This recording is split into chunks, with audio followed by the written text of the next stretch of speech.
Why, you might ask? Because this is how colleges can understand you beyond your resume and transcripts. So here are my 5 pointers to remember when you're writing an SOP.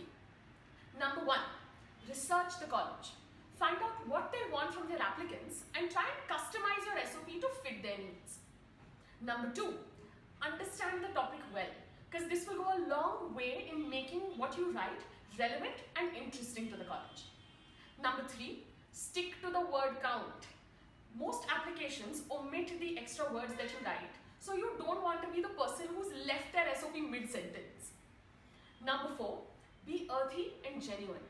Use simple words and relevant stories for them to be able to understand you. Do not string together a lot of fancy words because it will literally take you nowhere. Number 5, do not lie. An SOP is a good icebreaker if you make it forward till the interviews. So you don't want this to come back and bite you later. So go ahead, write an SOP and send it in to me. I'll read them and be happy to review them and send them back to you.